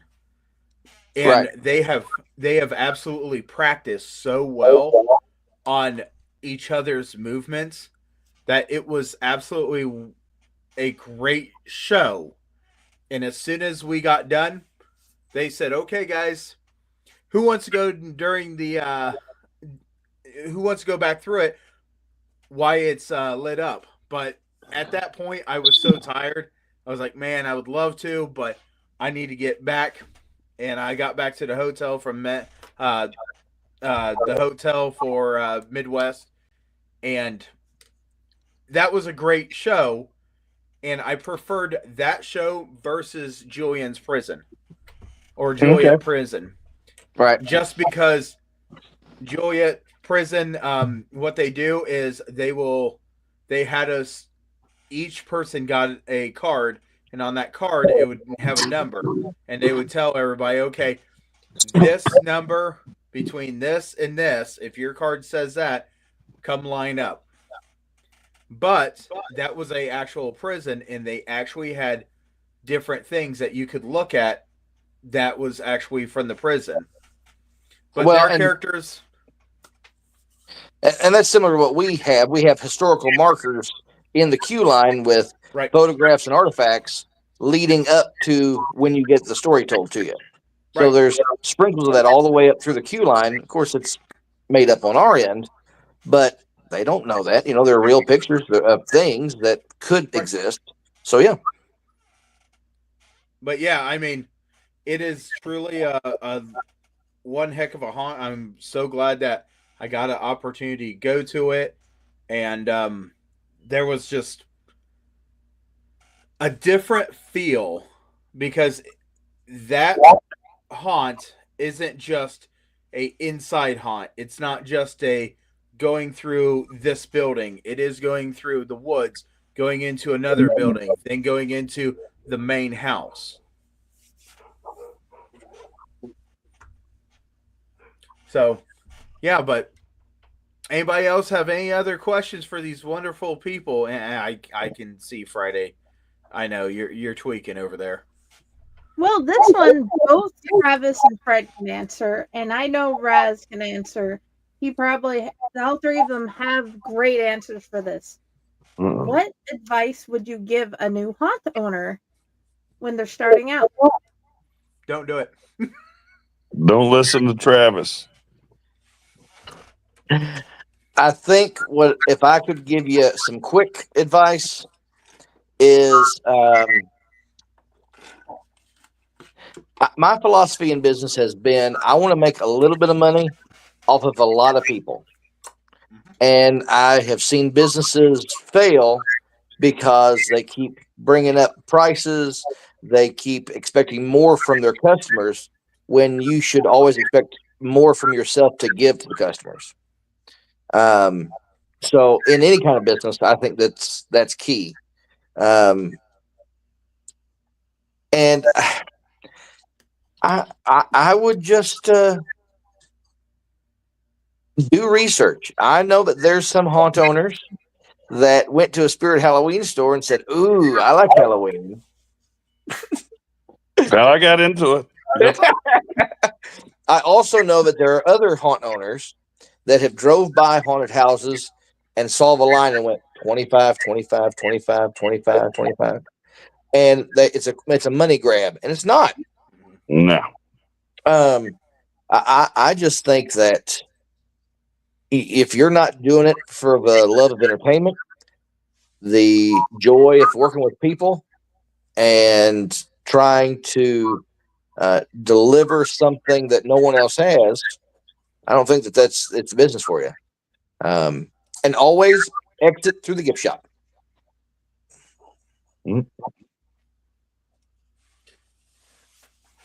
Fred? Huh, man. We all know, the seasons are tough. I opened up during COVID and this and that. I wish I could change a few things, but I wouldn't, but I don't know, man. I wouldn't say don't do it because I wouldn't change that for nothing. Because, like I said, I've met so many people that means so much to me. I don't know. Honestly, I don't know what I tell them to stay away from or what to do. He'd say, Go for "Here's it." Travis's phone number. Call him." Yeah. He'll charge you $400 a month, but he'll get you through. But Well, you know what? It's been an absolute pleasure having you, Travis. And like I said, I do have a great idea for you that we need to discuss. But I will hit you up separately from that because I'm an old man. Oh yeah. But it looks like on my timer you still got 10 minutes. Can I ask you a question? Go for it. Ooh.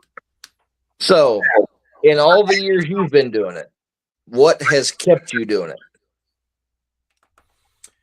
What has kept me doing it? To prove a point. Mine has been to prove a point every single time. Because when I was in school, I had a teacher that told another teacher that I would end up in jail or in prison. And I just was not going to be what anybody believed to be something that was good. So everything I have done, I have never mastered a single thing, but I've always had the push of saying, I'll teach you. Now, this teacher probably has no idea what she said has lit a giant fire underneath my ass for me to make myself better in every single thing. But along the way of me doing this, I have grabbed people, brought them along on this wonderful journey, this wonderful ride of whatever I've done in my life. And I have absolutely kept doing it just because I know I'm not done. I don't know where my done is going to be, but when I said, hey, I need to leave here for this reason, I've always found something else that's brought me back to this industry, and this industry helps me with my depression. So, yeah, this is the reason that I continue to do it, and my heart and soul is in it, and it is in it so much that I have accepted being one of the board of directors for the Ohio Haunters Association now. There you go. Okay. Congrats. So, yeah. I don't know if that's exactly the answer you were looking for. That is exactly what I wanted to hear. Because there's a secret drive in everybody. And when that person finally tells the world what that secret drive is, because everybody will keep it hidden. This is my little thing. Right. And as soon as you are able to tell other people, then I know that's the real thing. And yeah, I believe you. And that's a good thing to have. Yep. And if I ever find Miss Hensley, I would like her to understand that she fueled such a flame for me to absolutely say, I'm not done. Because I have tried to overcome so many things, and I'm still not done. That's right. That's right. But is there any other questions? Because you're right. We do have a few minutes left here. And I get paid by the hour. So I want to make sure that... Yeah, you're right. You're right. You're the most expensive person that we've ever had to pay in Waffle House. Smother and cover me, baby. And he's already chunked. Okay. One more question. How many of us Duke of the Dre have enjoyed Waffle House after haunting? Oh, nope. Nope. No, not after. So, but I will tell you about Waffle House. Okay. I have 5 staff that work with us that work at the local Waffle House that me and Matt eat at every Saturday and Sunday morning. Okay. I ate that Waffle House when we left. Okay, yeah. It's good. I mean, but I can't go after. Whenever I get done, I retreat back and have a small safety meeting with the safety committee and relax and go home at 4 a.m. and just, wake up and try and do it all over again. That's so funny. I'll tell you, as a haunt owner, you're always looking at it and saying, I don't know if this is every haunt owner, but I know we can do better. But we just ran tonight. Let me think of it tomorrow, because usually I'm the last person to be there, and I can't wait to get the last thing shut off and do all the safety checks so I can get back home. And I know that my 6-year-old daughter is waiting in the van sleeping, and she just wants to go home because she's put in a night of scaring people too. My grandkids, same way. Hootie fell asleep on the steps while Goat fell asleep in front of my office door while the hunt was open. So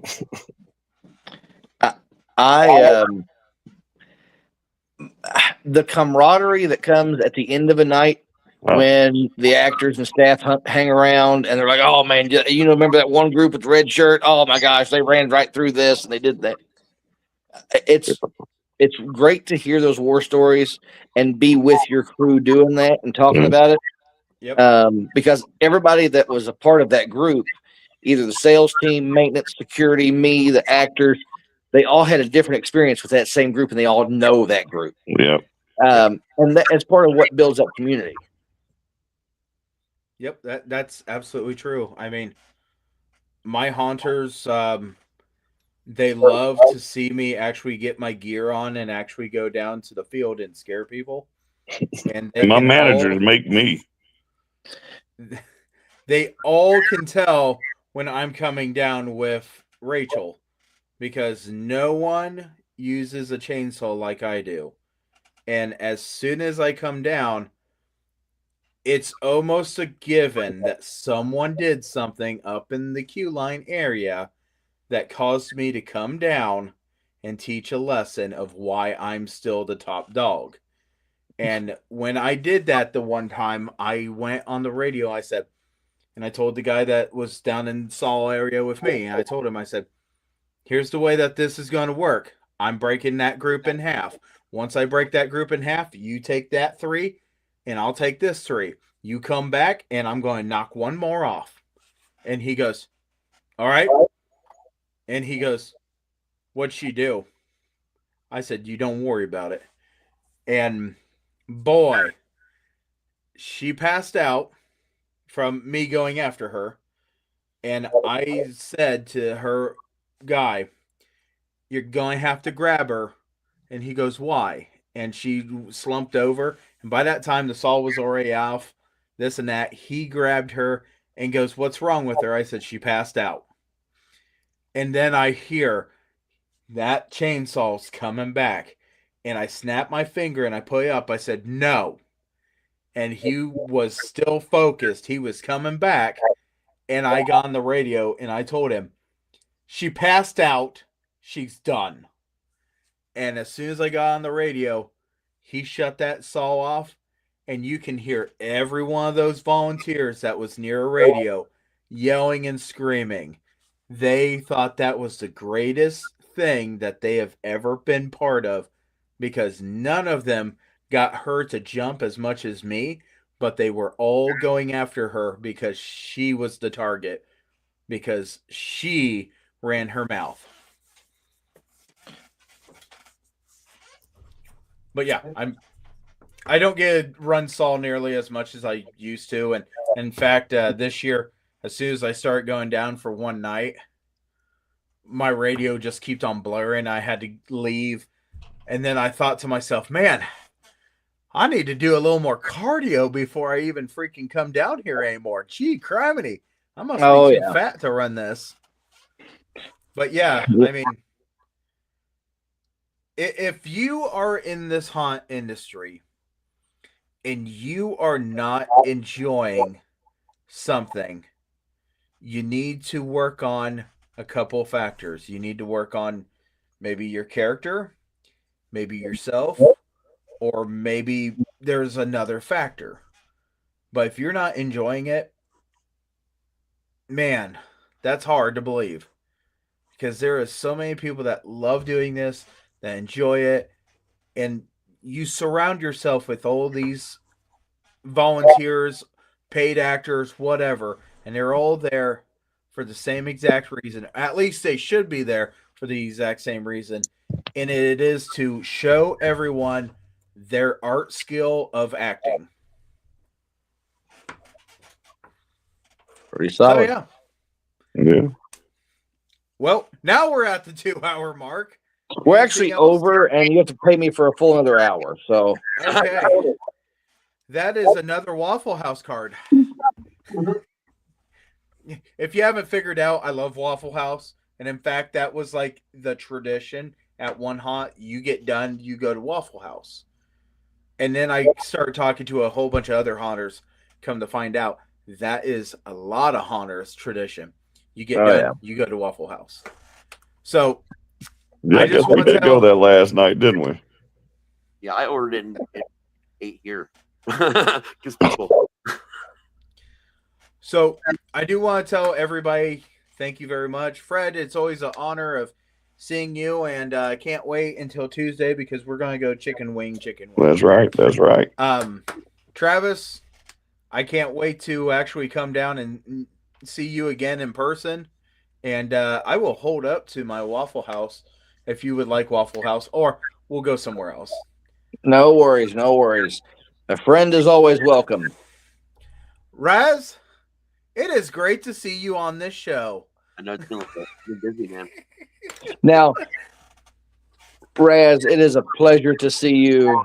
I do need to get my eyesight looked at a little bit to make sure that you're as dashing as I've heard you are, but I'm not.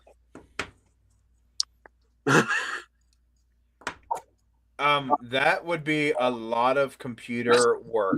Yeah. A lot of traffic. And Friday, thank you always for having a wonderful son that loves this industry, and you as not being a haunt actor, because you are not. And I love that you love being in this journey of talking to these haunters. So I'm just going to say it. Thank you guys very much. And Fred, if you want anybody to find you, where would people want to find you? Or where go behind the damn building. Just go behind the building. It's not hard. Turn right. Follow the beeping arrows. Your haunt is like in the back. The easiest but hardest to find. It is. It is. And if you're looking for it and you're in the back, just go around the semi-trailer because it's right there. And people have been going around that semi-trailer and going, there ain't nothing there. We'll just go around to the other side. I know. And then this sunbuck, man. Travis, where would you like people to find you? You know, I don't care where they find me as long as they find me. So don't find them in the bathroom, you're in trouble. You can go to AmericanHorrorplex.com. You can go to Facebook at American Horrorplex. You can go to our Instagram at American Horrorplex. You can also go to thescarefactor.com and look for the top-rated haunted house in the state of Kentucky for the last 2 years and find us there. I just want to 8. Ooh. I remember when you were little like 6, weren't you? No. 7.2. But guys, look, if you can't find me, find another local Louisville haunted house to check out, and then they'll give you a coupon to come to me. So anywhere you go, you'll find me. Smart. Yes. Okay, Raz, where can we find you other than right behind Fred as a shadow? Well, you can find me pretty much everywhere online you want to type my name in. There's a good chance you're actually going to be talking to Jenny, who's fantastic at pretending to be me. You can find me at raztslasher.com, and as always, at Hell's Dungeon, doing random shit. Awesome. Jenny, where can we find you? I'm hiding in the closet. I am waiting for you to come find me. I'm at Elliott. I'm at Fake Horror. I'm at Friday with the Library in the Blue Box. And apparently he's out by the dumpsters. And I have an author page, Jennifer Elliott. Oh, I have other pages too, but you can't go there. It's the link won't. Yeah. Grizzlybear.com. All right. So I am Pyle Hazard, and I thank everybody for being. I've missed you, brother. Journey. And you can find me on Facebook, Pyle Hazard. You can find me here on the Elliott Network, and you can find me here in 2 weeks, right here on Chainer's Haunted Secrets, where we are going to do a year-end roundup. Because I'll tell you what, this is going to be the last show before the beginning of the new year, and the following episode would be on New Year's Day, but people want to do family stuff, so we're going to take 1 week or one episode off, and then we'll start back up in January. But the next episode will officially be here in 2 weeks. That chair not only rolls, it does flips too. So thank you guys very much for coming with us on this journey, and we can't wait to see you guys here in 2 weeks on another episode of Chainer's Haunted Secrets. Bye, everybody. Thank you. A whole new world.